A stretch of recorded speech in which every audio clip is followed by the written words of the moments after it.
Assalamualaikum warahmatullahi wabarakatuh. Perkenalkan, nama saya Kaisar Fitres Muammar Mirjahan dengan NIM G0024077 dengan aslep pengampu Mbak Sevi. Di sini saya akan mempresentasikan tentang laporan praktikum anatomi di blok 1.2. Jadi sebelum kita ke pembahasannya, saya akan membacakan laporan pertama, yaitu Daniel adalah seorang siswa SMP. Ia sempat tertusuk paku saat bermain di lapangan dan hanya membilas dengan air mengalir. Setelah itu, dia mengaku sulit menggerakkan rahangnya dan terasa kaku, tak bisa membuka mulutnya. Lalu, soalnya A. Jelaskan tentang anatomi mandibula dan fungsinya secara lengkap. B. Jelaskan penyusun muskulus masticatoris beserta fungsinya dan inervasinya. Nah, jadi rahang bawah atau mandibula dilihat dari frontal mandibula yang tidak berpasangan terdiri dari corpus mandibulae dan dua rumus mandibulae. Masing-masing rumus terbagi menjadi procoroideus dan procondylaris. Corpus mandibulare terdiri dari pangkal atau dasar pars alveolaris yang dipisahkan oleh linea obliqua yang turun dari procoroideus dalam arah oblik anterior. Bagian frontal pars alveolaris terdiri dari dagu, yaitu mentum, dengan tuberantia mentalis, tubercula mentalia bilateral, dan foramen talia. Lalu selanjutnya rahang bawah mandibula dilihat dari lateral. Corpus mandibulae dan ramus mandibulae menyatu di angulus caput mandibulae, terletak di atas processus condylaris. Nah, foramen mandibulae terletak di bagian dalam ramus mandibulae. Di depannya, linea myoida membentuk suatu krista bertingkat yang berfungsi sebagai tempat melekatnya muskulus myoideus dan membatasi ketinggian dasar atau lantai mulut. Lalu rahang bawah mandibula dilihat dari inferior spina mentalis, terletak di bagian dalam mandibula, dekat dengan garis tengah. Cekungan-cekungan tulang mencerminkan fossa disgastrika di bawah dan lateral dari spina mentalis dan fovea sublingualis dan fovea submandibularis di atas spina mentalis. Di bagian dalam angulus mandibulae ditemukan tuberositas petriogeida. Nah, lalu rahang bawah mandibula seorang lanjut usia. Tanggalnya gigi, terutama pada usia lanjut, menyebabkan regresi pars alveolaris mandibulae. Hal ini dapat berlanjut hingga foramen mentale menjadi terletak di batas atas mandibula yang tidak lagi bergigi. Angulus mandibulae memiliki sudut yang jauh lebih lebar daripada mandibula dengan gigi. Nah, lalu ada rahang bawah mandibula. Seorang neonatus symphysis mandibulae menghubungkan kedua segmen mandibula. Sudut antara korpus dan ramus mandibulae masih sangat besar. Jadi setelah saya menjelaskan tentang mandibula, saya akan menjelaskan tentang otot masticatori. Jadi otot pengunyah musculus masticatori, potongan frontal setinggi articulo tempomandibularis dan potongan horizontal atap tengkorak calvaria dilihat dari posterior tampak tepat inersi bilateral musculus masseter dan petrigoideus lateralis di angulus mandibula. Digantung oleh otot-otot ini seperti ayunan. Di sisi kanan terlihat ligamen sphenomandibular antara M. petrigoideus lateralis dan M. petrigoideus medialis serta N. lingualis. Lalu trismus dapat menyebabkan pasien tidak dapat membuka atau menutup mulut. Abses di kompartemen wajah otot-otot pengunyah dapat menyebabkan mulut terkunci dalam posisi tertutup. Gerakan trismus menguap yang berlebihan, membuka mulut terlalu lebar, atau kecelakaan dapat menyebabkan lockjaw dengan mulut terkunci dalam posisi terbuka. Nah, jadi kita akan lanjutkan ke laporan kedua, yaitu seorang merasa lemas pada tangan, tepatnya di gigi 1-3, tidak dapat berkontraksi saat jari digerakkan untuk menggenggam. Soalnya A. Jelaskan inervasi pada muskulus di regio antebrachi dan manus. B. Jelaskan anatomi pada muskulus regio antebrachium beserta kinesiologinya. Oke, jadi yang pertama, inervasi pada otot-otot di regio antebrachi, yaitu lengan bawah, dan manus, yaitu tangan, melibatkan 3 saraf utama dari plexus brachialis, yaitu saraf medianus, lalu saraf ulnaris, dan saraf radialis. Yang pertama yaitu saraf medianus. Saraf ini bertanggung jawab atas inervasi sebagian besar otot flexor pada lengan bawah, yaitu regio antebrachi, termasuk M. flexor carpi radialis, lalu M. palmaris longus, lalu M. flexor digitorum superficialis, lalu ada M. flexor digitorum profundus, yaitu pars radial, dan ada M. flexor pollicis longus. Di bagian tangan, di regio manus, saraf medianus memberikan inervasi pada otot-otot kecil seperti M. opponens pollicis, lalu ada M. abductor pollicis brevis, lalu ada M. flexor pollicis brevis, yaitu pars superficial, dan ada lumbricals pertama dan kedua. Lalu ada saraf ulnaris.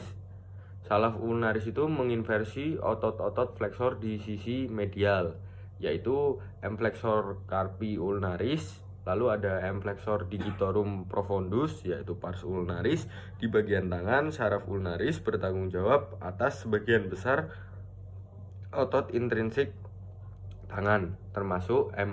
abductor pollicis, lalu ada MM introseil, yaitu dorsal dan palmar, lalu ada MM lumbricals ketiga dan keempat, lalu ada M. abductor digi minimi, dan ada M. flexor digiti minimi brevis, serta M. opponens digiti minimi.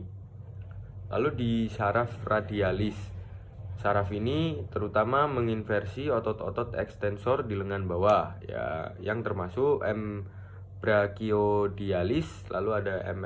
extensor carpi radialis longus dan brevis, lalu ada M. extensor digitorum, M. extensor digiti minimi, dan M. extensor carpi ulnaris. Lalu ada M. abductor pollicis longus, M. extensor pollicis longus dan brevis, serta M. extensor indicis. Nah, berikut ini adalah gambar yang menggambarkan inervasi pada regio antebrachi dan manus.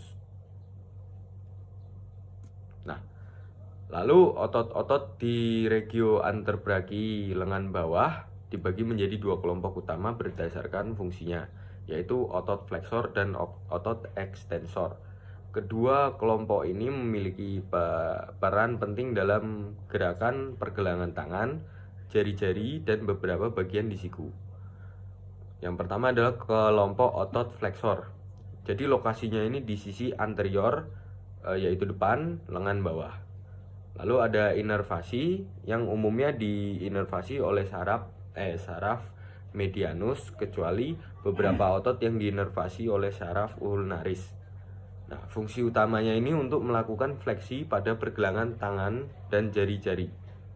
Lalu otot-otot utama pada kelompok flexor yaitu M flexor carpi radialis, melakukan fleksi dan adduksi pergelangan tangan. Lalu ada M palmaris long yang membantu fleksi pada pergelangan tangan meskipun tidak semua individu memiliki otot ini. Lalu ada M flexor carpi ulnaris yang berperan dalam fleksi dan abduksi pergelangan tangan, diinervasi oleh saraf ulnaris. Lalu ada M flexor digitorum superficialis, yaitu melakukan fleksi pada sendi interphalangeal proksimal jari-jari kedua hingga kelima. Lalu ada M flexor digitorum profundus yang berfungsi dalam fleksi sendi interphalangeal distal jari-jari kedua hingga kelima, diinervasi oleh saraf medianus bagian radial dan saraf ulnaris yang ada di bagian ulnar. Lalu ada M flexor pollicis long yang melakukan fleksi pada sendi interphalangeal jempol. Nah, lalu ada kelompok otot ekstensor. Nah, lokasinya ini di sisi posterior atau belakang lengan bawah. Inervasinya semua diinervasi oleh saraf radialis. Lalu fungsi utamanya itu melakukan ekstensi pada pergelangan tangan dan jari-jari.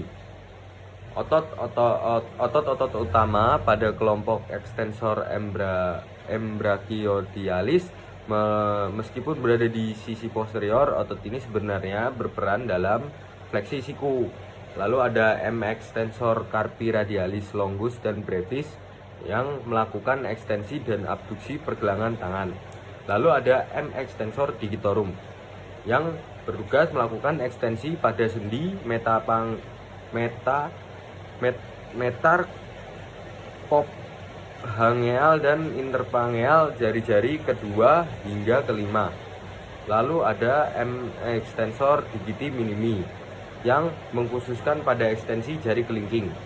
Lalu ada M extensor carpi ulnaris yang melakukan ekstensi dan abduksi pergelangan tangan. Lalu ada M abductor pollicis longus yang mengabduksi jempol dan membantu dalam ekstensi. Lalu ada M extensor pollicis longus dan brevis yang melakukan ekstensi pada sendi interphalangeal dan metapophangeal jempol. Lalu ada M extensor indicis yang mengkhususkan pada ekstensi jari telunjuk. Kinesiologi yaitu gerakan pada regio antebrachii, fleksi pergelangan tangan dilakukan oleh kelompok otot flexor, terutama oleh M flexor carpi radialis dan M flexor carpi ulnaris. Ekstensi pergelangan tangan dilakukan oleh kelompok otot ekstensor seperti M extensor carpi radialis longus dan M extensor carpi ulnaris. Abduksi pergelangan tangan. Nah, gerakan ini terjadi ketika pergelangan tangan digerakkan menjauh dari sisi tubuh, dipengaruhi oleh otot seperti M flexor carpi radialis dan M extensor carpi radialis. Abduksi pergelangan tangan yaitu gerakan mendekatkan pergelangan tangan ke sisi tubuh, terutama dikendalikan oleh M flexor carpi ulnaris dan M extensor carpi ulnaris. Lalu untuk fleksi jari-jari itu digerakkan oleh M flexor digitorum superficialis dan profundus yang bertanggung jawab atas fleksi sendi-sendi jari.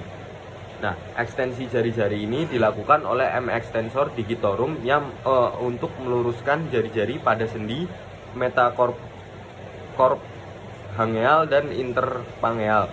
Masing-masing otot pada regio antebrachii bekerja secara sinergis untuk memastikan pergerakan tangan dan jari halus serta stabilitas dalam aktivitas sehari-hari seperti menggenggam, menulis, dan mengangkat. Yaitu skenarionya seorang pria 23 tahun mengalami cedera lutut saat bermain futsal. Ia merasakan bunyi krek dan lututnya terasa tidak stabil. Setelah kejadian lututnya membengkak dan sulit digerakkan. Lalu A. Jelaskan anatomi penyusun artikulatio genu yang lengkap. Lalu jelaskan ligamentum yang memperkuat artikulo genu dan jelaskan anatomi os femur. Baik, lalu artikulo genu atau sendi lutut adalah sendi terbesar dan salah satu yang paling kompleks di tubuh manusia. Sendi ini menghubungkan tulang paha yaitu femur, tulang keling yaitu tibia, dan tulang tempurung lutut yaitu patella. Secara struktural, sendi ini merupakan sendi sinovial tipe Engsel yang memungkinkan gerakan fleksi dan ekstensi, serta sedikit rotasi saat lutut ditekuk. Patella merupakan os sasamoidium di dalam tendon M quadriceps femoris. Patella berperan sebagai hipomoklion dengan cara memandu tendon dalam perjalanannya menuju insertio di tuberositas tibiae melalui ujung distal femur. Akibatnya lengan pengungkit maya serta torsi ototnya bertambah. Articulatio genus yang sisi kanan dengan kapsula articularis tertutup, dan setelah kapsula articularis dibuka, dilihat dari ventral, ligamen articulatio genus terdiri atas ligamen eksternal yang menunjang sendi dari luar, dan ligamen internal yang terletak di dalam kapsula fibrosa. Digambar dilihat dari ventral, ligamen articulatio genus terdiri atas ligamen eksternal yang menunjang sendi dari luar, dan ligamen internal yang terletak di dalam kapsula fibrosa. Di gambar ini terlihat ligamen eksternal yang terdiri atas ligamen patellale sebagai lanjutan dari tendon M quadriceps femoris dan retinacula patellae mediale L laterale. Kedua ligamen yang disebut terakhir itu memiliki serabut-serabut longitudinal di superficial dan serabut-serabut dalam yang berjalan sirkular dan bisa dipandang sebagai bagian dari tendon M quadriceps femoris, yaitu M vasti medialis et lateralis. Di sisi medial dan lateral terdapat dua ligamen kolateral, yaitu ligamen colateralia tibiale et fibulare yang bersinergi di tibia dan fibula. Kapsula articularis membungkus permukaan artikular bantalan lemak hova yang terletak di antara kapsula fibrosa dan kapsula sinovalis. Jaringan adiposa ini terhubung dengan ligamen cruciatum anterus oleh suatu lipatan, yakni plica sinovalis infrapatellaris, dan memiliki dua plicae alearis di sisi lateralnya. Articulatio genus memiliki sejumlah bursa, beberapa di antaranya terhubung dengan kapsula articularis seperti bursa suprapterialis yang terlihat di sini. Ligamen pada sendi lutut sangat penting untuk stabilitas, khususnya dalam menopang tubuh saat berjalan atau berlari. Ligamen utama pada sendi lutut antara lain yaitu ligamentum cruciatum anterius yaitu LCA, terletak di bagian tengah sendi. Ligamen ini mencegah tibia bergerak terlalu jauh ke depan terhadap femur. Lalu ada ligamentum cruciatum posterius yaitu LCP. Nah, ini berada di tengah sendi dan berfungsi untuk mencegah tibia bergeser ke belakang. Lalu ada ligamentum collaterale tibiale mediale, terletak di sisi medial lutut, membantu mencegah gerakan valgus atau membengkok keluar pada lutut. Lalu ada ligamentum collaterale fibulare laterale, berada di sisi lateral lutut, mencegah gerakan varus atau membengkok ke dalam pada lutut. Lalu ada ligamentum patellale yang melanjutkan tendon otot quadriceps dan melekat pada tuberositas tibia, berperan dalam ekstensi lutut. Meniskus adalah struktur fibrokartilago berbentuk sabit yang berfungsi sebagai bantalan antara condylus femur dan tibia, serta membantu dalam stabilitas dan distribusi beban. Meniscus medialis berbentuk lebih C dan melekat erat pada ligamentum collarate tibiale. Meniscus lateralis berbentuk lebih O dan lebih fleksibel, memungkinkan lebih banyak pergerakan. Lalu os femur atau tulang paha adalah tulang panjang, terbesar dan terkuat dalam tubuh manusia. Tulang ini terletak di antara panggul dan lutut dan memainkan peran penting dalam penyangga tubuh, pergerakan, serta stabilitas. Berikut adalah komponen utama anatomi os femur. Yang pertama adalah caput femoris, yaitu kepala femur. Terletak di bagian proksimal dekat panggul dan berbentuk bulat. Kepala femur berartikulasi dengan acetabulum pada tulang panggul, membentuk sendi panggul, articulatio coxae. Lalu kepala femur ditutupi oleh tulang rawan hialin yang halus untuk memfasilitasi gerakan di dalam sendi. Lalu ada kolum femoris, yaitu leher femur, bagian yang menyempit di bawah kepala femur yang menghubungkan kepala dengan badan korpus femur. Leher femur ini memiliki sudut dengan badan femur yang dikenal sebagai sudut inklinasi, angle of inclination. Sudut ini membantu distribusi beban dan mempengaruhi stabilitas serta pergerakan sendi panggul. Lalu ada trochanter major dan trochanter minor. Trochanter major, tonjolan besar di bagian lateral atas femur, berfungsi sebagai tempat pelekatan otot-otot gluteus dan otot-otot paha lainnya. Trochanter minor, tonjolan kecil di bagian posteromedial femur, berfungsi sebagai tempat pelekatan ilopsoas yang berperan dalam fleksi paha. Keduanya penting dalam pelekatan otot-otot panggul dan paha serta membantu gerakan di sendi panggul.